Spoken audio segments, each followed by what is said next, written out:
नमस्कार, मैं हूं सृष्टिका और बहुत बहुत स्वागत करती हूं आप सभी दर्शकों का दूरदर्शन मध्य प्रदेश के इस खास कार्यक्रम नमस्कार एमपी में, जो कि एक लाइव फोन इन कार्यक्रम है। जी हां, आप हमसे जुड़ सकते हैं, अपने प्रश्न हमसे कर सकते हैं, अपने विचार साझा कर सकते हैं और जो भी आपको बात हमसे करनी है बिल्कुल आप कर सकते हैं कार्यक्रम में हमारे साथ जुड़कर। आपको जुड़ना होगा फ़ोन नंबर्स के माध्यम से, जो कि आपके टीवी स्क्रीन पर भी फ्लैश होंगे। साथ ही साथ आपको मैं बता भी देती हूँ, हमारा जो लैंडलाइन नंबर है वो है 0755-266-0049। इसी के साथ आपके लिए एक निःशुल्क सेवा भी हम देते हैं, जिसका नंबर है 1800-233-0040। जी हाँ, इन नंबर्स के माध्यम से आप हमसे जुड़ सकते हैं। अगले 1 घंटे के लिए हम आपके साथ हैं, तो उस 1 घंटे में कभी भी आप हमसे जुड़िए, कार्यक्रम का हिस्सा बनिए। बिल्कुल आगे बढ़ेंगे कार्यक्रम में, लेकिन सबसे पहले आप सभी को नव वर्ष की गुड़ी पड़वा की हार्दिक शुभकामनाएं। जी हाँ दर्शकों, आज भारत में विक्रम संवत, आपको मैं बताना चाहूँगी कि भारत में जो विक्रम संवत है, जो हमारे उज्जैन के सम्राट विक्रम आदित्य थे, उन्होंने 2000 साल पहले शुरू किया था। जी हाँ, जो चैत्र माह की प्रतिपदा होती है, आज ही के दिन से नव वर्ष शुरू होता है और आज के इसे हम गुड़ी पड़वा भी कहते हैं और आज के दिन से नया पंचांग भी शुरू होता है। तो जी हाँ, आज का जो हमारा कार्यक्रम है वो नव वर्ष के हर्ष उल्लास के साथ बिल्कुल समर्पित रहेगा आपके लिए, जो हम ये आज का खास अंक लेकर आए हैं नव वर्ष का। तो इससे आप जो हर्ष होता है, जो उल्लास होता है, बिल्कुल आप उसको जी पाएंगे और जो नव वर्ष है उसे मैं चाहूँगी कि जो आज का पहला दिन है, आप सभी खुशी खुशी के साथ अपना दिन व्यतीत करें। और कार्यक्रम में बहुत कुछ हम आपके लिए खास लेकर आए हैं, आगे हम देखेंगे ही, लेकिन बढ़ेंगे हम क्रम के अनुसार। जैसे कि हमेशा हम आपको तिथि बताते हैं, तो बिल्कुल चलिए आपको अवगत करा देती हूँ आज की तिथि से। विक्रम संवत 2080, माह है चैत्र और आज है चैत्र माह के शुक्ल पक्ष की प्रतिपदा। तारीख है 22 मार्च और दिन है बुधवार।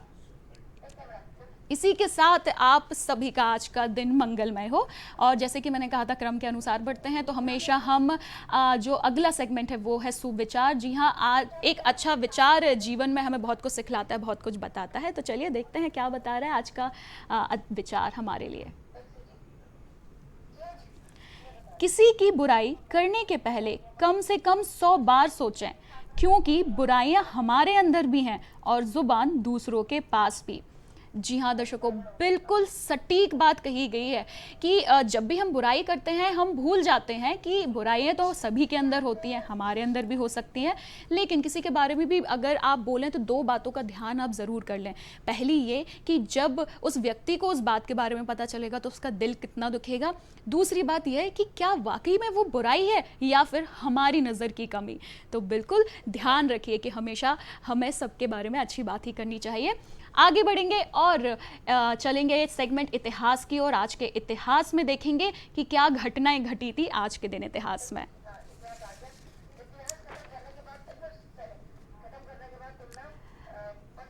(1890) में रामचंद्र चटर्जी पैराशूट से उतरने वाले पहले भारतीय व्यक्ति बने थे। सन 1894 में चटगांव विद्रोह का नेतृत्व करने वाले महान क्रांतिकारी सूर्यसेना का जन्म हुआ था। सन 1942 में सर स्टैफोर्ड क्रिस्प ने इनके नेतृत्व में क्रिस्प मिशन भारत पहुंचा था। सन 1947 में लॉर्ड माउंटबेटन आखिरी वायसराय के तौर पर भारत आए थे। सन 1964 में कलकत्ता में पहली बार विंटेज कार रैली का आयोजन हुआ था। सन 1969 में भारतीय पेट्रोल केमिकल निगम लिमिटेड का उद्घाटन हुआ था।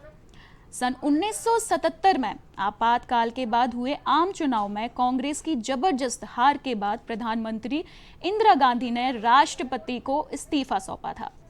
सन 1993 में पहली बार विश्व जल दिवस मनाया गया था। सन 1999 में भारती शेखर कपूर की फिल्म एलिजाबेथ को सर्वश्रेष्ठ ऑस्कर पुरस्कार मिला था मेकअप के लिए। सन 2007 में पाकिस्तान ने हस्त-7 मिसाइल का परीक्षण किया था।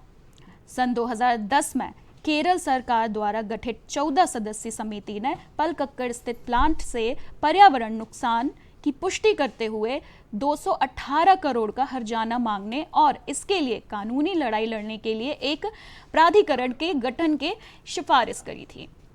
आज ही के दिन 2 मार्च 2020 में कोविड-19 महामारी के प्रकोप को देखते हुए जनता कर्फ्यू का ऐलान किया गया था हमारे माननीय प्रधानमंत्री जी द्वारा।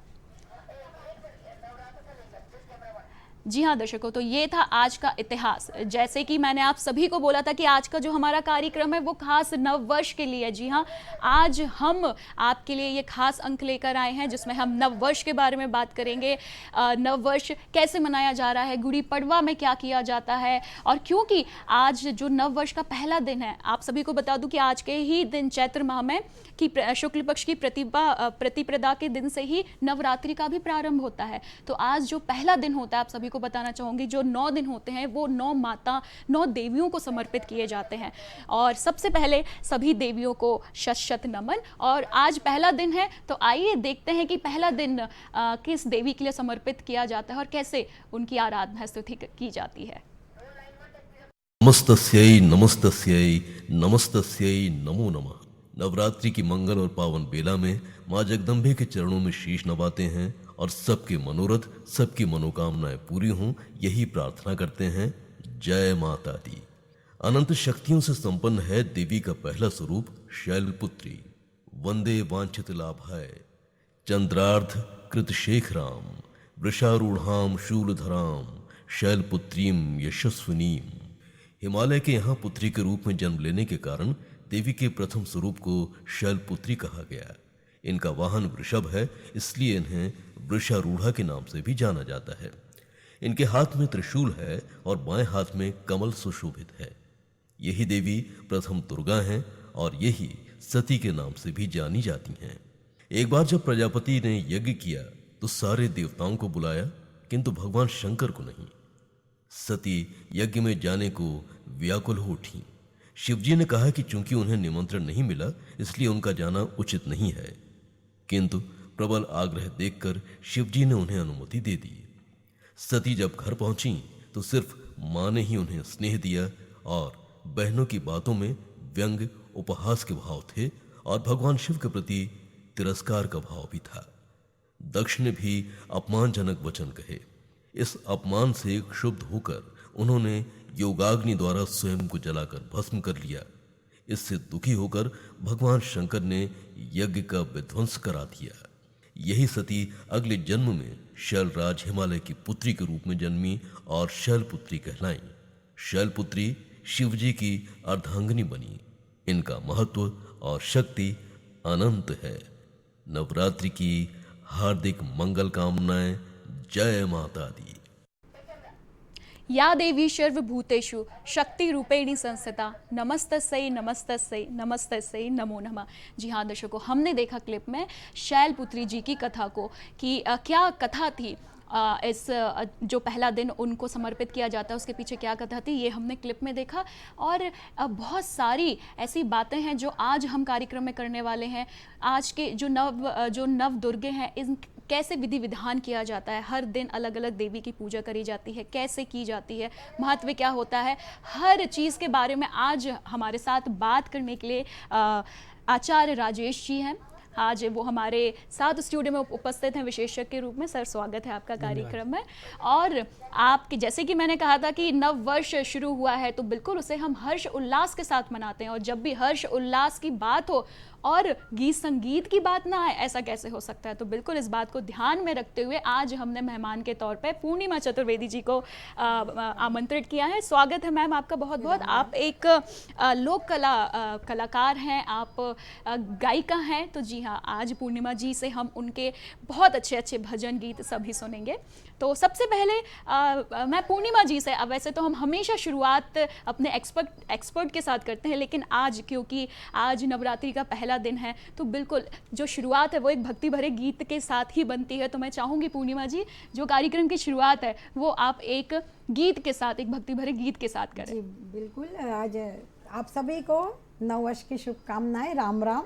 और गणेश वंदना से हम कार्यक्रम शुरू करते हैं जी। देवी जो आई हैं तो हम 9 दिन उनका अनुष्ठान व्रत करते हैं, तो हमें सभी सपरिवार समाज सहित ही हम कोई अनुष्ठान पूर्ण कर सकते हैं।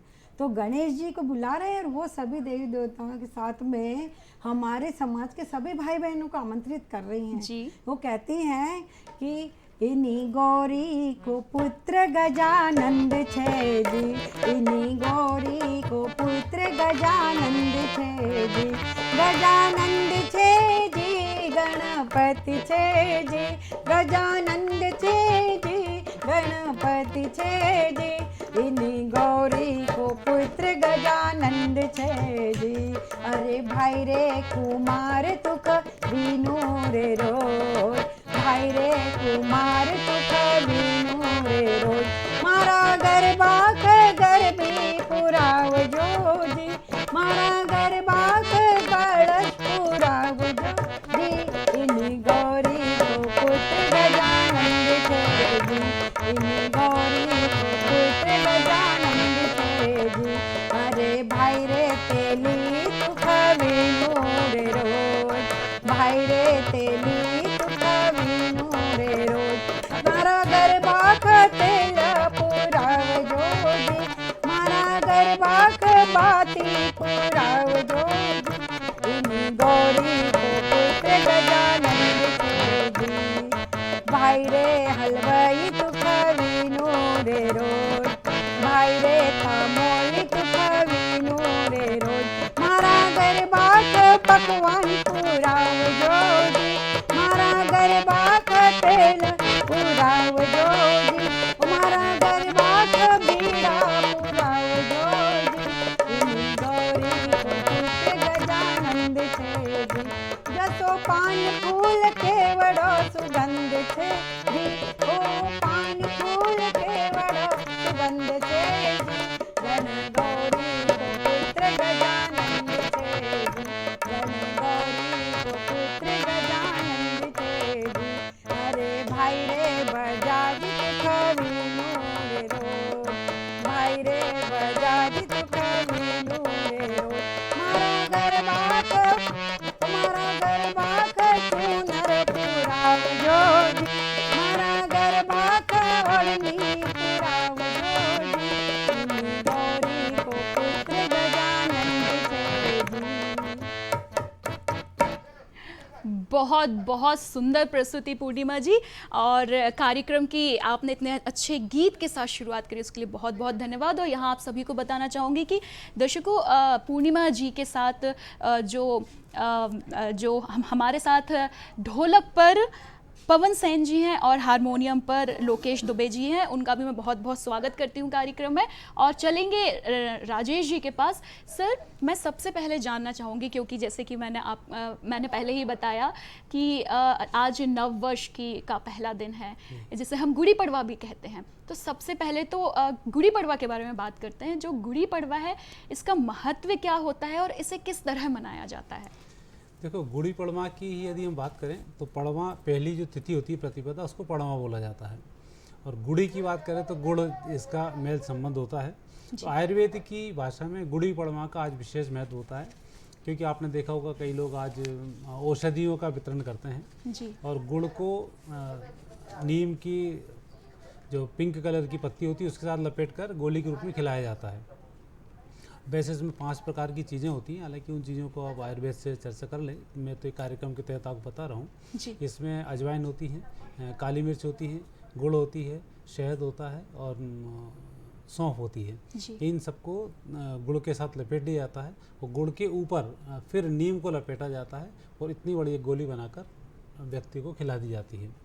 तो आयुर्वेद तो ये कहता है वात पित्त का जो समय पित्त का शुरू हो रहा है तो उसका ये शमन करती है और व्यक्ति को स्वस्थ रखती है। हालांकि एक ही दिन इसको नहीं खाया जाता, इस पूरे 15 दिन तक इसको खाया जाता है। तो गुड़ी पड़वा को यदि हम देखते हैं तो गुड़ी पड़वा नाम तो उनका इसलिए आया है जी। और दूसरा, गुड़ी पड़वा का एक विशेष महत्व भगवान शिवाजी के टाइम से चला है। उनकी जब भी कोई जीत मिलती थी या कुछ नया कार्य करते थे तो अपनी माताजी के सामने संकल्प लेकर गुड़ी पड़वा के दिन उस चीज़ की शुरुआत की जाती थी। इसलिए आपने देखा होगा कि महाराष्ट्र में एक झंडा चढ़ाया जाता है और उस पर गुड़ी बनाई जाती है और उस तरीके से पूरी उसके विधि विधान से पूजन की जाती है जी। और सामान्य हम जो सनातनी हैं, इस सनातन धर्म की चूँकि आज शुरुआत मानी जाती है, सनातन धर्म ही नहीं, यह जो पर्व है ये सृष्टि की उत्पत्ति का पर्व है। इसको हम सनातन की उत्पत्ति के नहीं कह सकते, क्योंकि भगवान ब्रह्मा जी ने आज ही के दिन से सृष्टि की संरचना की है जी। और सृष्टि पर जो प्रथम जीव है वो मछली के रूप में आया है, जो समुद्र में उनकी उत्पत्ति हुई है और इसलिए इसको उस रूप से ही मानते हैं। यदि हम जीव की उत्पत्ति माने तो भी आज के दिन ही मानी जाती है कि मछली से हम सबकी उत्पत्ति है, और यदि हम सृष्टि की उत्पत्ति माने तो ब्रह्मा जी ने आज के दिन सृष्टि की उत्पत्ति की है। तो यह भी जो त्यौहार है बड़े धूमधाम के साथ मनाया जाता है और इसीलिए इस त्यौहार का पौराणिक महत्व अधिक है। और पौराणिक होने के साथ साथ आज से जो समय शुरू होता है, यदि हम इसको देखते हैं, ऋतुओं को के समय को देखते हैं जी। और हमारे तीनों वर्षा ऋतु और इन सबकी मिश्रण के समय को देखते हैं, तो अब हम वसंत के बाद से ग्रीष्म ऋतु में हम प्रवेश करने वाले हैं। तो उस ग्रीष्म ऋतु के अनुसार भी हमारे खान पान में बहुत सारे परिवर्तन होते हैं। महाराष्ट्रियन लोग जैसे गुड़ की आज चीज़ें बनाते हैं, पूरन पूरी वगैरह बनाते हैं, गुड़ की बनाई जाती है। मालवा साइड में दाल बाटी लड्डू इनका प्रचलन शुरू हो जाता है और नाना प्रकार के व्यंजनों का आज शुरू हो जाता है।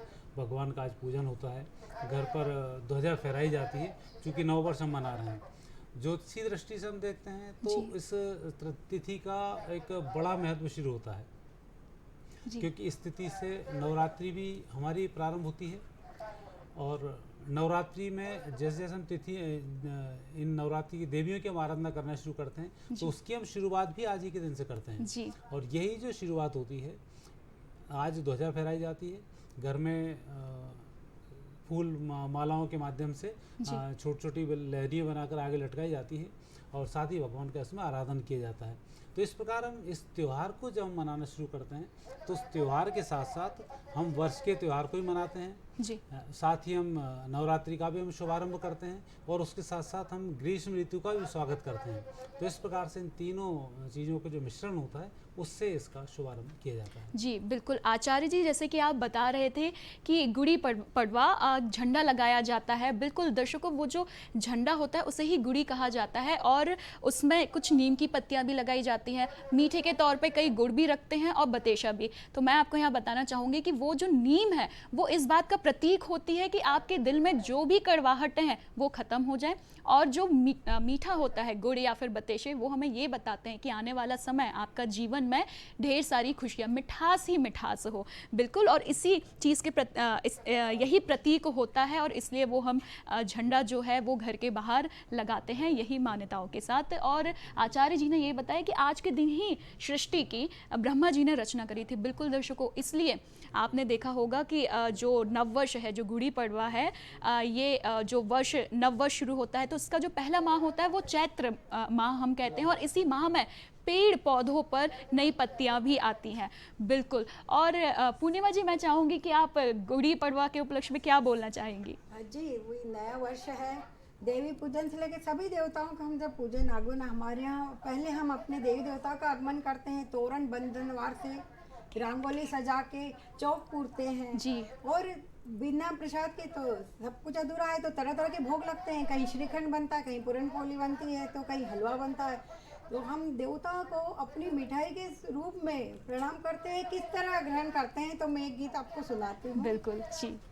ले लो हो ले लो मिले बेदाम मिठाई, ले लो पचरंगी, ले लो मिले बेदाम मिठाई, ले लो पचरंगी, ले लो मिले बेदाम मिठाई, ले लो पचरंगी। लड्डू में गणराज विराजे गेवर गिरजा माई, लड्डू में गणराज विराजे गेवर गिरजा माई, मेवा बाटे महादेव जी बैरई गंगा माई, मेवा बाटे महादेव जी बैरई गंगा माई। धुल जाएंगे तारे कमान, नहीं ले लो पचरंगी, धुल जाएंगे पाप तमाम, मिठाई ले लो पचरंगी, ले लो मिले बेदाम मिठाई, ले लो पचरंगी। अरे हलवा में हनुमान विराजे पेड़ा लक्ष्मण भाई, हलवा में हनुमान विराजे पेड़ा लक्ष्मण भाई, पेठे में है भरत शत्रुघ्न बर्फी सीता माई, पेट में भरत शत्रुघ्न बर्फी सीता माई। रसगुल्ले में रसगुल्ले में श्री भगवान, मिठाई ले लो पचरंगी। रसगुल्ले में श्री भगवान, मिठाई ले लो पचरंगी। ले लो मिले बेदाम, मिठाई ले लो पचरंगी। श्री कृष्ण जी लगे हैं प्यारे जैसे चंदादा, श्री कृष्ण जी लगे हैं प्यारे जैसे चंदादा। दूध दही घोट बनाया श्रीखंड राधा संगा, दूध दही घोट बनाया श्रीखंड राधा आदा। ओ बालूशाही में है बलराम, मिठाई ले लो पचरंगी। बालूशाही में है बलराम, मिठाई ले लो पचरंगी। ले लो मिले बेदाम, मिठाई ले लो पचरंगी। तो इस तरह से भगवानों का नाम लेते और भोग लगाई और खाइए खुद भी, तो भगवान 12 महीने सभी हमारे साथ रहते हैं। ऐसा कहा जाता है 12 महीने पूरे वर्ष भर ईश्वर की कृपा हम पर बनी रहे और उनका हम नमन करते हैं। जी बिल्कुल, बहुत ही अच्छा आपने गीत पकवानों पर सुनाया पूर्णिमा जी। और देखिए कहीं ना कहीं कोई भी दिन जो हर्ष उल्लास से भरा होता है, कहीं ना कहीं पकवान खान पान भी उसमें अपना योगदान देता है हमें अच्छा महसूस कराने के लिए। अगर कोई दिन हम मनाने जा रहे हैं, कोई ख़ास दिन, और उस दिन कुछ अच्छा हम ना खाए पिए तो वो फिर इतना मज़ा नहीं आता है। और चलिए आचार्य जी से, जैसे कि मैंने बोला कि ख़ास दिन जी, अभी यहाँ पर दर्शकों एक कॉलर हमारे साथ जुड़ गए हैं, तो आइए देखते हैं कि क्या बात वो साझा करना चाह रहे हैं हमसे। स्वागत है आपका जी, महेंद्र पटेल जी, स्वागत है आपका। शुभकामनाएं सभी देशवासियों को, हार्दिक शुभकामनाएं। मैं महेंद्र पटेल दमोह से बोल रहा हूँ। आचार्य जी से को मेरा नमस्कार है। मेरा सवाल ये है, आचार्य जी की प्रथम शैलपुत्री माँ की पूजा जो नव युवक युवतियों जानकारी के अभाव में नहीं जानती हैं, तो उनके लिए किस विधि से पूजा उपासना करें ताकि अपने जीवन में सुख समृद्धि ला सकें? थोड़ा सा इस पर प्रकाश डालें सर। नमस्कार आचार्य जी। नमस्कार जी। वैसे इसका जो प्रतिपदा का महत्व है, इस त्यौहार को हम एक एक दिन के रूप में अलग अलग ना मनाएं। ये विधि अवश्य होती है कि प्रथम दिन शैलपुत्री की पूजा होती है, दूसरे दिन ब्रह्मचारिणी जी की पूजा होती है। इस प्रकार से 9 दिन की 9 पूजाएं अलग अलग इसमें मानी जाती हैं। आज का जो समय शुरू होता है, ये समय शुरू होता है व्रत से। व्रत अर्थात हम फलाहार के रूप में व्रत भी कर सकते हैं। व्रत का मतलब होता है संकल्प लेना कि हम 7 दिन तक किस प्रकार से भगवान के साथ हम गुजारेंगे। और यही कारण है कि आज जब हम कलश स्थापना करते हैं तो कलश स्थापना के बाद 9 दिन फिर हमारी साधनाएं सब शुरू हो जाती हैं। और सामान्यतः तो ये माना जाता है कि आज दिन जो पकवान बनाए जाते हैं, घी से संबंधित वस्तुएं बनाकर देवी जी को उसमें चढ़ाई जाती है। परंतु आप इन बातों के लिए ज़्यादा महत्व नहीं दें। आप उस बात का महत्व दें कि जो आप साधना कर रहे हैं वो साधना आपकी फलित हो। जैसे कई लोग रामायण को पढ़ना शुरू करते हैं, 7 दिन में रामायण समाप्त करते हैं। कई लोग पंचाक्षर मंत्र का भगवान शिव पे जाप करते हैं। कई लोग देवी की आराधना करना शुरू करते हैं, क्योंकि हमारे यहाँ 5 देवी देवताओं के पूजन का बड़ा विशेष महत्व होता है। विष्णु भगवान का हम पूजन करते हैं, दूसरा शिव के रूप में हम दूसरा पूजन करते हैं जो मृत्युलोक में हमारे दाता हैं। तीसरा, इन सब के अंदर एक शक्ति संचालित होती है, उस शक्ति की हम आराधना करते हैं। और शक्ति इन सब के बीच में धागे का काम करती है। शक्ति कोई अलग से दिखाई नहीं देती है, लेकिन जब हम इनकी साधना करना शुरू करते हैं तो हमारे अंदर से वो शक्ति फलित होना शुरू होती है। इसलिए हम चैत्र के महीने में और कार्तिक से पहले हम इस त्यौहार को, नवरात्रि को मनाते हैं और यह नवरात्रि हमारे लिए सफलता प्रदान करती है। तो तीसरे नंबर पर शक्ति आती है। तो चौथे नंबर पे भगवान गणेश आते हैं जो विघ्नहर्ता हैं। और पंचम जो साक्षात देवता हमारे साथ में सूर्य, उनकी हम पूजा करते हैं। तो इस प्रकार से पंचदेव पूजा का विशेष विधान होता है और वह पूजा आज से हम प्रारंभ करके अपनी हम साधना प्रारंभ कर देते हैं। तो आज से ही आप घी के भगवान को भोग लगाकर, देवी को भोग लगाकर, पूरन का भोग लगाकर, श्रीखंड का भोग लगाकर, और जैसा अभी में हमने भजन में गाया था, बिल्कुल भजन वही है कि कौन कौन सी चीज़ों में क्या क्या विराजमान है।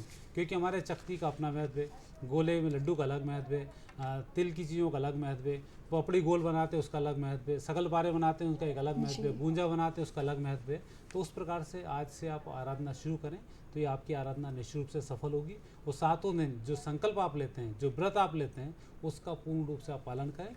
निश्चित रूप से माता रानी की आप पर कृपा बरसेगी और आपका कार्य संपन्न होगा। जी, यानी जो पकवान बनते हैं इन दिनों, उनका भी कुछ ना कुछ प्रतीक होता है। इनका पूरा प्रतीक है, उसका कारण है चंद्रमा का प्रतीक गुंजा होता है। आपने देखा गुंजी आदि बनती है जी। लड्डू में मंगल का प्रतीक है, लड्डू गोल बनाया जाता है। जी। नमकीन का जो प्रतीक होता है, नमकीन में शुक्र का प्रदान होता है। साथ ही चाशनी वाली जो वस्तु होती है उसमें शुक्र प्रदान होता है। जैसा आपने देखा आचार्य जी, हम पिक्चर में देख सकते हैं कड़ी भी है, पूरन पूरी भी है, तो ये किस चीज का प्रतीक होती है? ये देखो, कड़ी के बारे में तो आयुर्वेद में बहुत कहा गया है कि यदि स्वर्ग में छाछ होती जी तो इंद्र को राज यक्षमा रोग नहीं होता, अर्थात स्वर्ग में छाछ होती ही नहीं है जी। और जो कड़ी हमारे यहाँ बनाई जाती है पंचामृत कहलाती है। कड़ी ऐसी नहीं बनती कि आपने सीधा सा लिया दही में छाछ में आटा बेसन घोला और बना दिया, ऐसा नहीं होता है।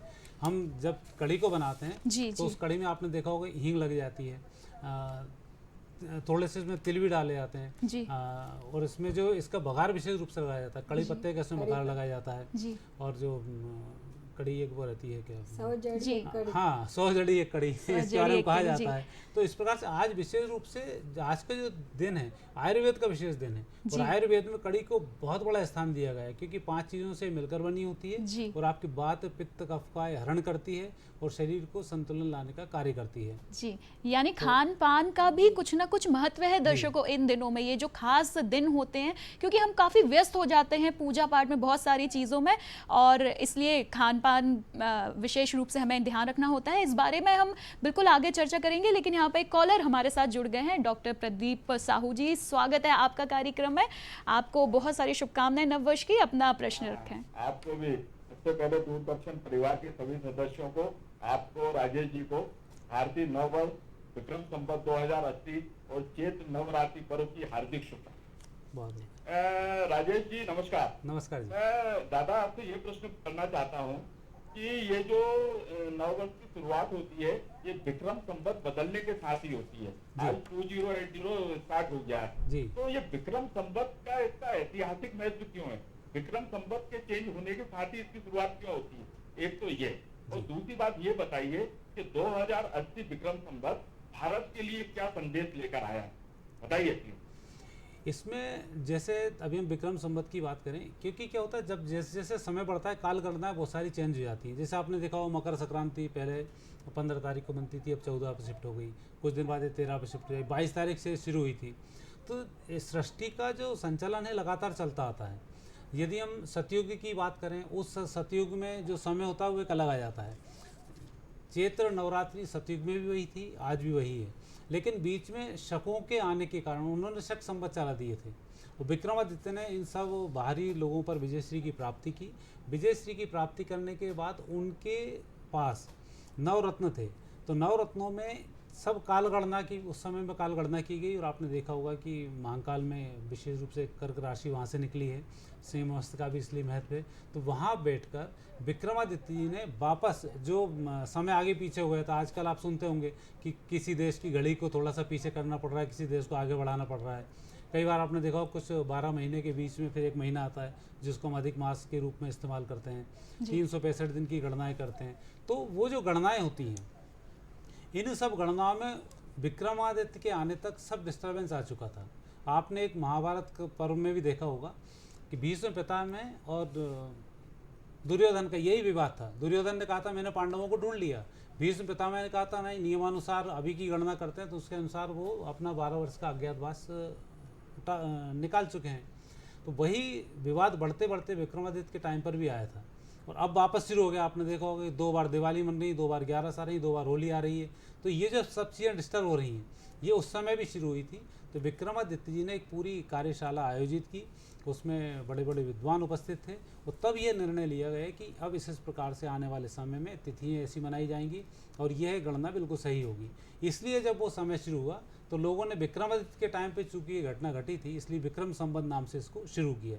तो पंचांग का जो भी सुधार था वो इस समय में शुरू हुआ है, इसलिए इस तिथि का बड़ा विशेष महत्व है। और 2080 का तो विशेष महत्व इसलिए है कि आज आपने देखा होगा कि षष्ठी का संचालन भी है और भगवान मत्स्य अवतार का भी आज का दिन था, और आज आपने देखा हो जल उत्सव भी जो पर्व है वो भी आज के दिन मनाया जा रहा है। तो 2080 देश दुनिया के लिए हम देखते हैं तो विशेष रूप से भारत के लिए तो बहुत ही अच्छा फल लेकर आया है और भारत की अब खुशहाली सुनिश्चित है, क्योंकि सतयुग का प्रारंभ अब हो चुका है। तो अब जो तिथि जो वर्ष आएंगे वो भारत के लिहाज से बहुत अच्छे होंगे। जी बिल्कुल, जैसे कि यहाँ पर आचार्य जी ने उल्लेख किया कि बहुत अच्छा है 2080, बिल्कुल, और इस बात की पुष्टि करता है, जो बात पुष्टि करती है बिल्कुल मैं आपको बताना चाहूँगी, क्योंकि मध्य प्रदेश के लिए एक बड़े ही गौरव की बात है जो आप सभी के साथ में साझा करना चाहूँगी। उसके पहले मैं आपको आपके जैसे कि हमने इतिहास में देखा था कि 1993 में पहली बार विश्व जल दिवस मनाया गया था, तो बिल्कुल दर्शकों आज विश्व जल दिवस भी है। देखिए जल हमारे जीवन के लिए बड़ा ही महत्वपूर्ण है। वो कहते हैं ना, जल ही जीवन है, यानी जल है तो जीवन है। चाहे पेड़ पौधे हो, मनुष्य हो, जानवर हो, हम सभी को जल की आवश्यकता है। इसलिए जल को व्यर्थ ना करें, उसका सम्मान करें, क्योंकि जल के बिना जीवन असंभव है।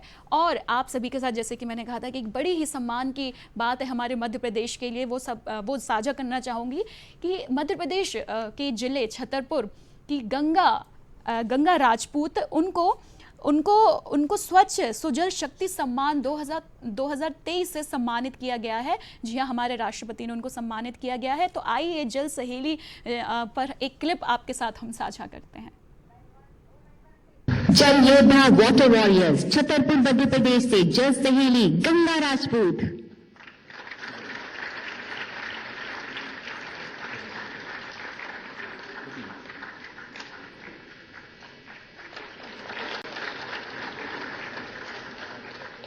यह है छतरपुर जिले के छोटे से गांव की रहने वाली गंगा राजपूत। जिले की जल सहेली का स्वच्छ सुजल शक्ति सम्मान 2023 से राष्ट्रपति द्रौपदी मुर्मू द्वारा सम्मान किया गया।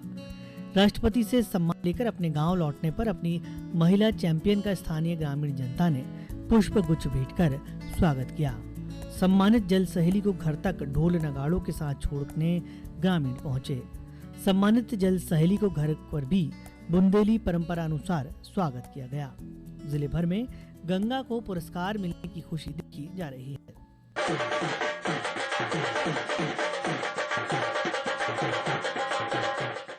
यही चाहते हैं कि हमारे गांव में कोई भी व्यवस्था है, हमारी महिलाएं हैं जो आगे बढ़ें, ऐसा ही सबको मैं कहना चाहती हूँ परमा संस्था से कि ऐसी महिलाओं का जो जागरूकता नहीं है उन महिलाओं के लाने सपोर्ट करें और आगे गरीब महिलाओं की सपोर्ट करें, गरीब परिवार के लाने भी सुधारती हैं और ऐसा ही भी उनका सहयोग बना रहा है। जल सहेली ने हम उनने सब बहनों ने मेहनत की है, तो मेहनत की मुझे मेरी जल सहेली को सम्मानित किया, राष्ट्रपति जी ने सम्मान किया है, तो मुझे भी और हमारी जल सहेलियों को भी, हमारी सब बहनों को उनको खुशी मिली है बहुत ज़्यादा। तो यही सबको कहना चाहती हूँ तो कि ये मेहनत करो तो मेहनत का फल भी मिलेगा और आगे भी बढ़ेंगे। 1-1.5 वर्ष काम किया हम लोगों ने और फिर हमारा तालाब अच्छा खुशहाल भर गया। फिर कुल हमारे अगल बगल में जैसे कुआ और बोर मतलब रिचार्ज और जैसे अपने हेड पंप इनमें पानी भी नहीं निकलता था। फिर जब तालाब भरा अपना बंद के तैयार हो गया तो फिर अपना कुल वाटर लेवल बढ़ गया, तो कुआ में पानी आ गया, कुआ मतलब और हेड पंप में भी पानी आ गया, बोरों में भी पानी आ गया और तालाब भी भर गया। तो कुल अगल बगल के किसानों को मतलब सिंचाई के काम में भी आ गया। पिछले वर्ष हम लोगों ने परमार्थ समाज सेवी संस्था से हम लोग जुड़े हुए हैं। पिछले वर्ष हम लोगों ने 3 आउटलेट, 6 चेक डैम और 2 कुआं रिचार्ज करवाए थे, जिसमें अच्छा पानी भरा हुआ था बारिश की वजह से। और इस वर्ष भी हमारे तालाब तो बहुत दिनों से बना हुआ, लेकिन उसमें अधिक पानी नहीं जाता था, जिसकी वजह से वो पानी उनके गेर से रिसाव होकर निकल जाता था और तालाब सूख जाता था। इसलिए हम लोगों ने परमार्थ समाज सेवी संस्था की मदद से सारी जल सहेलियों ने मिल कर के एक यहाँ से जंगल का पानी रोककर और तालाब में एक नाला के द्वारा पहुँचाया, जिससे एक ही बारिश में हम लोगों का तालाब बहुत सारा भर गया है। और इससे पीने के लिए भी पानी का वाटर लेवल बढ़ेगा और कम से कम करीब बहुत सारे किसानों के लिए खेती के लिए भी पानी पर्याप्त होगा और खरीफ की फसल के लिए भी बहुत सारा पानी हो जाएगा और फसल भी अच्छी होगी। बुंदेलखंड से 3 महिला चैंपियन को भारत सरकार के जल शक्ति मंत्रालय द्वारा अंतर्राष्ट्रीय महिला दिवस पर स्वच्छ सुजल शक्ति सम्मान 2023 से सम्मानित किया गया है। छतरपुर जिले के बड़ा महलहरा क्षेत्र की अंखरोठा गांव की महिलाओं ने वर्ष 2019 में परमार्थ समाजसेवी संस्था से जुड़कर पानी पंचायत और जन जल जोड़ो अभियान से जुड़कर जल स्वच्छता जल संरक्षण के लिए जल सहेली बनकर कार्य करना शुरू किया था। इसी के लिए ये महिलाएं राष्ट्रीय सम्मान से नवाजी गई हैं। गंगा का एक दृढ़ संकल्प था, इच्छा शक्ति थी और मानना था कि अगर मरना है तो बिना पानी के मरना है, तो इससे बढ़िया कि हम कुछ करके मरें, तो कम से कम गाँव के लिए तो हम कुछ कर जाएंगे। और ऐसी गंगा के साथ कुछ गांव के और बुजुर्ग खड़े हुए और शुरुआत 2019 में हुई। शुरुआत में एक लोग, दो लोग, 3 लोग कुल काम कर रहे थे और वो काम जो 15-20 दिन 25 दिन में हो जाना चाहिए उसमें 2-2.5 महीने लगा। लेकिन अंतोगत्वा जब जैसे ही तैयार हो गया और पहली बारिश में जैसे ही पानी भरा, चूँकि उसका कैचमेंट उस तालाब का बहुत ज़्यादा 12 एकड़ का तालाब है, बहुत बड़े इलाके से पानी आता है। पहली बारिश में जब लबालब भर गया तो आप देखेंगे कि गांव के अंदर जितने भी जल स्रोत थे सब जलमग्न हो गए। और 2019 के बाद में एक भी साल ऐसा नहीं हुआ, एक भी पेयजल स्रोत ऐसा नहीं है कि जो उसमें पानी का संकट रहता हो। और जिन जगहों पे को उस तालाब का पट्टे हो गए थे, जो लोग खेती कर रहे थे, उनको भी ध्यान में रखा गया और उसमें एक हवेली मॉडल दिया गया कि बरसात के 4 महीने उसमें पानी रखेंगे तो 4 महीने बाद बगल में जो गाँव के नीचे एक नदी है जिसको बछड़ी नदी बोलते हैं, उसको ब्लॉक करके उसमें पानी को शिफ्ट करते हैं और उस तालाब को खाली करके एक टाइम की फसल भी लेते हैं। तो उन किसानों को भी फसल मिल रही है, गांव को पानी मिल रहा है और आज वो गांव पूर्ण रूप से हमें कह सकते हैं कि पानीदार बन गया है। जल बचाव की संरक्षण के लिए उन्होंने सम्मानित उनको किया है, तो हम लोग भी उस पर कंट्रोल कहीं ना कहीं करेंगे कि जल का व्यर्थ कहीं उपयोग ना हो। अगर हम पानी पीते हैं तो किसी गरीब के घर में भी पानी जाए, वो उतना ही पानी एक अमीर के घर में पानी को व्यर्थ बहाना नहीं है। हम लोगों का उद्देश्य यही है और आगे हम परमार्थ से सीख भी रहे हैं इसी पे। और गंगा की तरह हम लोग भी काम करें पंचायतों में। आज गंगा बहन ने करके दिखा दिया है, तो हम लोगों को उस चीज़ का पंचायतों में भी गर्व है कि आगे खुल के कई पंचायतों में, गांव कस्बों में महिलाएं काम करें और उन्हीं की तरह नाम रोशन करें। परमार्थ सेवा समिति से 600 से अधिक गांवों में कार्य किया जा रहा है, जिससे जुड़कर 1100 महिलाएं स्वप्रेरणा से जल सहेली के रूप में काम कर रही हैं। जल की समस्या से निजात दिलाने में इन जल सहेलियों का अहम योगदान रहा है। गंगा की ये सफलता उनकी दृढ़ इच्छा शक्ति और संकल्प को दर्शाती है, साथ ही प्रदेश की अन्य महिलाओं को भी प्रेरणा देती है। छतरपुर से अब्दुल रशीद खान के साथ bureau report, DD news, Bhopal. बिल्कुल, हम सभी के लिए बहुत ही गौरव की बात है और छतरपुर ज़िले में भी खुशी की लहर दौड़ रही है। जब गंगा अपने शहर छतरपुर वापस आई तो बहुत अच्छे से उनका स्वागत किया गया, बुंदेली तरीके से उनका स्वागत किया गया और बहुत ही उल्लेखनीय कार्य वो जल संरक्षण की ओर कर रही हैं। हमें उनसे प्रेरणा ज़रूर लेनी चाहिए। अब क्योंकि बात यहाँ जल की हो रही है तो क्यों ना एक गीत भी जल पर हम सुनाएं। जी बिल्कुल। निमाड़, मालवा, राजस्थान सभी जगह अभी गणगौर चल रही है जी। तो शिव पार्वती का जो व्रत होता है तो नारी और नीर दोनों बगैर हमारी जीवन अधूरा है। तो देवी जी खुद पानी लेने जा रही हैं। जब तैयार होके तो वो कितना आनंद ले रही है जी। माता जल जमुना को घाट रनु भई पानी चला हो, माता जल जमुना को घाट रनु भई पानी चला हो, माता बंसी को आवाज रनु भई सुनता चला हो, माता जल जमुना को घाट रनु भई पानी चला हो, माता जान बजाव कर ताल की तपला ताल बजाओ हो। कि माता जी जब पानी लेने जाती हैं और वहाँ पर गहरा घाट है तो वो धनियर राजा से कहती है कि मैं कैसे जल भर के लाऊं। तो वो कहती है, घोड़ा बटीन धनियर जी आया, घोड़ा बटीन धनियर जी आया, रनुबाई कर सिंगार वो चंदा, कैसे भरी लाऊं जमुना को पानी, रनुबाई कर सिंगार वो चंदा, कैसे भरी लाऊं जमुना को पानी, घर मारो दूरा का घर मरी बारी, घर मारो दूरा का घर मरी बारी, घाटी चढ़त हूँ हारी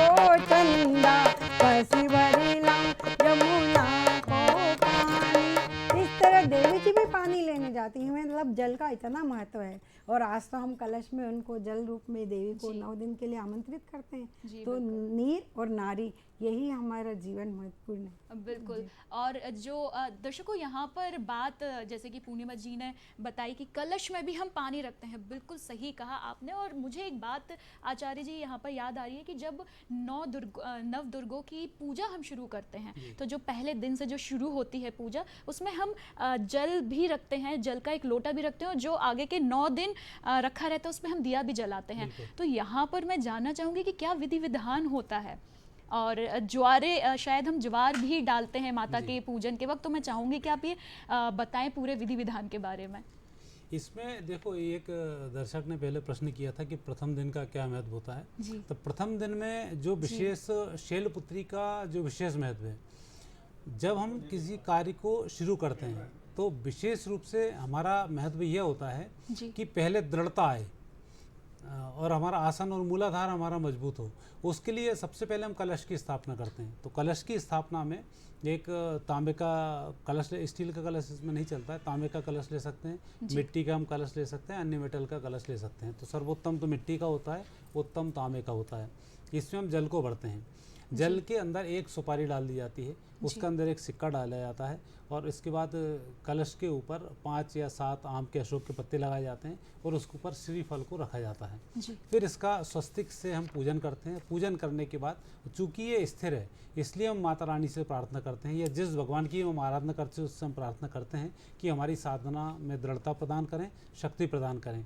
और जल के माध्यम से ही शक्ति की उत्पत्ति होती है, और जल के माध्यम से ही सृष्टि में भी शक्ति की उत्पत्ति हुई है। तो जल का वहाँ विशेष महत्व हो जाता है। और हमारे शरीर के अंदर जितनी भी धमनियाँ हैं और जितनी भी नाड़ी हैं, इसमें जल का कहीं ना कहीं एक विशेष महत्व होता है। तो उसके लिए इसको कलश को स्थापित किया जाता है। दूसरा, जवारे बोने का, कन्याओं को भोजन कराने का, ये जो सब तरीके होते हैं, तो इन 7 तरीकों के माध्यम से हम अपनी साधना को टेस्ट करते हैं कि हमारी साधना कैसी चल रही है। जैसे आप जवारे बो देते हैं, जवारे यदि बहुत अच्छे खिला रहे हैं 7 और 8 दिन तक, तो आप मानकर चलें आपकी साधना बहुत अच्छी जा रही है। दूसरे दिन या तीसरे दिन जवारे थोड़े से काले पीले पड़ जाएं या डाउन आ जाएं, समझ जाओ उस दिन कहीं ना कहीं आपकी साधना में कोई टोक लगी या कोई खोट हुई, तो आपको ये दिक्कत आई। तो जवारे संपन्नता, सुख का सूचक हैं। बहुत अच्छे बढ़ेंगे, आपकी साधना बहुत अच्छी है। जहाँ कमज़ोर होंगे उस दिन अपनी साधना को बढ़ाएं, जवारे की नज़र उतारें, देवा की अपनी भी नज़र उतारें। कई बार अदृश्य शक्ति जो गलत आती है उनके माध्यम से जो साधक होता है वो भी नजर आ जाता है। तो जवारे के माध्यम से मालूम पड़ता है कि उसको नज़र लगी है, तो वो अपनी नज़र उतारे। और घर के बाहर जो तोरण द्वार बांधा जाता है, आम या अशोक के पत्ते बनाए जाते हैं, उसमें नेगेटिव एनर्जीज घर में नहीं आती हैं। इसलिए आज के दिन पहले तोरण बनाया जाता है, घर के आगे रंगोली बनाई जाती है। गाय के गोबर से, चाहे इतना सा ही लीपें आप, थोड़ा सा गाय का गोबर अवश्य डालें, उससे जो नेगेटिव एनर्जीज होती हैं, या कहना नहीं चाहिए, भूतपली जिनको हम बोलते हैं, वो सब हमारे बाहर खड़े होते हैं और हमारी साधना इसमें सफल होती है। फिर ध्वजा बनाई जाती है, जब ध्वजा चढ़ा देते हैं तो कोई भी नेगेटिव एनर्जी हमारे घर में प्रवेश नहीं करती है, और उसके बाद जो हमारी साधना होती है पूर्ण रूप से सफल हो जाती है। तो इसलिए कलश का जो विशेष महत्व है, हर पूजा के पहले जो कलश स्थापना होती है इसलिए होती है कि जो कार्य हम कर रहे हैं उस कार्य में सिद्धि की प्राप्ति हो। और प्रतिदिन जो महिलाएं घर में किचन में जो कलश स्थापित करती हैं, उससे महिलाओं को रोग नहीं होते हैं और आपके घर में कभी भी अन्न की कमी नहीं आती है। इसलिए महिलाओं को कहा जाता है कि प्रतिदिन आप पानी के मटके के पास दीपक लगाएं।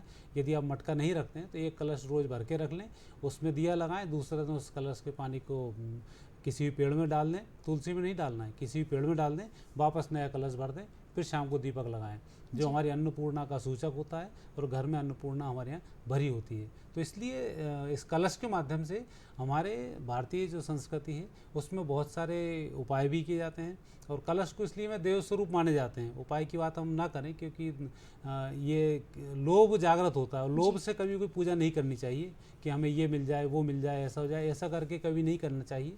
प्रेम भगवान के प्रति जितना होता है उतना प्रेम से हमें सारे कार्य को सिद्ध करना चाहिए। जी, निस्वार्थ होकर हमें पूजन करना चाहिए कहें तो। बिल्कुल। और आचार्य जी, मैं यहाँ चाहूँगी कि जैसे बहुत मनोकामनाएं होती हैं लोगों की यहाँ पर कई बार, क्योंकि देखिए कहते हैं ईश्वर ही देता है, तो मांगा भी उसी से जाता है जो देने के लिए बिल्कुल तत्पर रहता है। हम मांगते भी हैं, इसलिए कहीं ना कहीं मनुष्य होने के नाते हमारी ढेर सारी मनोकामनाएं हैं और हमारी कहीं ना कहीं इच्छा रहती है कि पूर्ण भी हो। तो क्या कोई खास पूजन पाठ जिससे मनोकामनाएं ये नवदुर्गों के चलते हम अपनी पूरी कर सकते हैं? बिल्कुल, मनोकामनाएं पूरी करने में तो नवरात्रि में आप कोई भी एक पाठ ले लें जिसका विधान प्रतिदिन करना है। और हमें आपने देखा होगा कि नवरात्रि में 9 दिन के अलग अलग व्यंजन माता रानी को परोसने का विधान है जी। उसमें जो व्यंजन होते हैं उनके माध्यम से हम पूजा करते हैं। जैसे कन्याओं के विवाह नहीं हो रहे हैं तो उन्हें कात्यायनी देवी का व्रत करना चाहिए, जो छठवीं के दिन से प्रारंभ होता है। षष्ठी तिथि कात्यायनी जी की होती है, उस दिन से हम आराधना कात्यायनी जी करते हैं। तो निश्चित रूप से 6 माह के अंदर उसकी एंगेजमेंट होती है और 18 माह के अंदर उसका विवाह हो जाता है जी। और कात्यायनी माता रानी को विशेष रूप से शहद से बनी हुई वस्तुएं पसंद हैं, तो उनका इनको भोग लगाना चाहिए। और तुलसी के वृक्ष पर प्रति गुरुवार को सरसों के तेल, कड़वे तेल का इनको दिया लगाना चाहिए।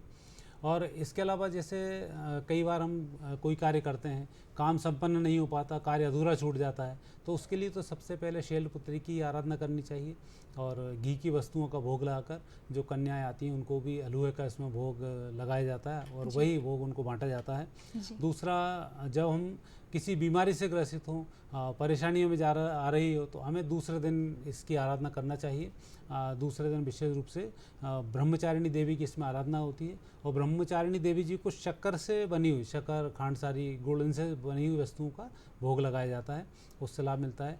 तीसरा, कूष्मांडा जो होती हैं ये हमारे मनोबल को बढ़ाने वाली होती हैं। मनोबल में कई बार कमी आती है, थोड़ा सा पढ़ते हैं फिर अधूरा छोड़ देते हैं, कई बार हम कुछ कार्य करते हैं दूसरा टोक लगा देता है, टोक हट जाती, तो वहाँ कूष्मांडा देवी की आराधना करना चाहिए। और कूष्मांडा देवी जी को दूध से बनी हुई वस्तुएं, खीर वगैरह आपको अर्पित करनी चाहिए, ये अच्छी होती हैं।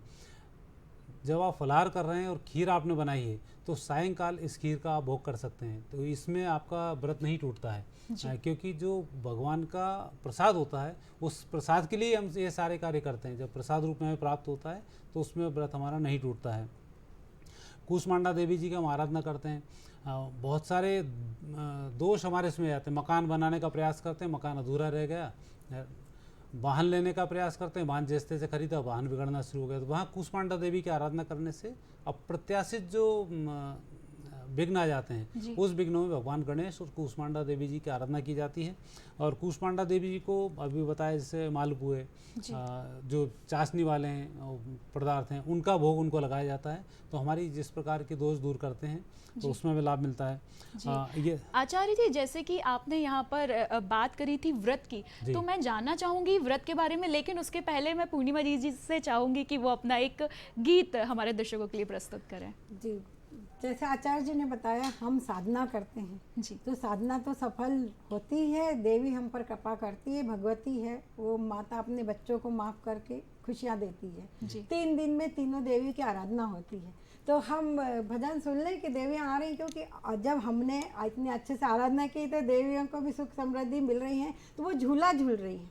तो झूला झूलने का महत्व यही है कि हम उनको सब सुख सुविधा से, माता को हम यहाँ पर पावना बुला रहे हैं मेहमान, तो क्या कैसे झूला झूल रही हैं। झूला झूलन आई हो मेरी जगदम्बा, झूला झूलन आई हो मेरी जगदम्बा, पहला झूला कैलाश में डाला, पहला झूला कैलाश में डाला, शंकर किनारे कहाई हो मेरी जगदम्बा, गौरा नाम धराई हो मेरी जगदम्बा,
शारदा नाम धराई हो मेरी जगदम्बा, शारदा नाम धराई हो मेरी जगदम्बा। इस तरह हम 3-3 दिन तीनों देवियों की आराधना करते हैं और भगवती प्रसन्न होती है, अपने बच्चों को फल देती है। जी बिल्कुल, आपने आराधना की बात करी है तो आचार्य जी मैं जानना चाहूँगी कि जो 9 दिन हम अलग अलग पूजन करते हैं तो कुछ मैं चाहूँगी कि अंत में आप, क्योंकि हमारे पास बहुत ज़्यादा समय नहीं है, कुछ मंत्र जो खास मंत्र होते हैं जिनका जाप करके हम देवी जी की पूजा आराधना अच्छे से कर सकते हैं, तो बिल्कुल वो मैं चाहूँगी कि आप साझा करें। इसमें मंत्र तो सामान्य नहीं देना चाहिए क्योंकि दीक्षा हो जाती है, और मैं इसमें ये बताना चाहता हूँ आप जिस मंत्र का भी जाप कर रहे हैं, जैसे कई लोग रामायण का पाठ करते हैं, कई लोग भागवत का पाठ इस समय में कर देते हैं, कई गीता जी का पाठ करना शुरू करते हैं, विष्णु सहस्त्रनाम करने लग जाते हैं, गोपाल सहस्त्रनाम का पाठ करते हैं, दुर्गा सप्तशती का पाठ करते हैं। तो आप जो भी पाठ इस समय कर रहे हैं उस पाठ के समय में उसकी जो मर्यादा है उसका आप विशेष रूप से ध्यान रखें, क्योंकि ऐसा ना हो कि आप इधर 7 दिन की साधना में लगे हों और उधर आप भौतिकता में उलझे हुए हों। तो जो कार्य आप कर रहे हैं उस कार्य में आपको सफलता की इसमें प्राप्ति होती है। तो विशेष रूप से यदि हम मंत्रों की बात करें तो मंत्र आपका निजी होता है, जो आपके गुरु ने आपको मंत्र दिया होता है, या जो मंत्र आप करना चाहते हैं उस आप मंत्र को करना शुरू करें और उसकी मर्यादाओं का पालन करते रहें। प्रतिदिन जो भोग लगा रहे हैं आप ये मानकर चलें कि प्रथम दिन से 9वें दिन तक देवी आपके घर में विराजमान रहेंगी, और जब कोई सत्व का व्यक्ति आपके घर में है तो आपको अधिक चिल्ला चोट नहीं करना चाहिए, पति पत्नी को आपस में कलह नहीं करना चाहिए, बच्चों को बहुत अधिक नहीं चिल्लाना चाहिए, कहीं नेगेटिव जैसे हम किसी का संतान हो गई है जिसको हम सूतक बोलते हैं, सूतक वाले घरों में हमें 9 दिन तक नहीं जाना चाहिए, इसका हम थोड़ा ध्यान रखें। अगर मैं एक बहुत ही छोटे से रूप में सीधी सी बात कही जाए कि ये जो 9 दिन है आपको बहुत सात्विकता के साथ आपको रहना चाहिए और गुजारने चाहिए, और बिल्कुल दर्शकों मैं चाहूँगी कि मन से आप 9 दिन देवी देवताओं की पूजा करें। और आप सभी को, क्योंकि समय और इजाज़त हमें नहीं दे रहा है, आचार्य जी बहुत बहुत धन्यवाद, आपने जो भी जानकारियाँ साझा करी। दर्शकों उम्मीद करूंगी कि आप पूरे आपको इस नव वर्ष की ढेर सारी पुनः शुभकामनाएं, और ये आने वाला वर्ष आप सभी के जीवन में ढेर सारी खुशियां लेकर आए। जाते जाते पूर्णिमा जी के एक आखिरी गीत के साथ आप सभी को छोड़ के जाना चाहूँगी पूर्णिमा जी, और आपके लिए भी बहुत बहुत धन्यवाद। अंत में आपके एक गीत की छोटी सी पंक्ति।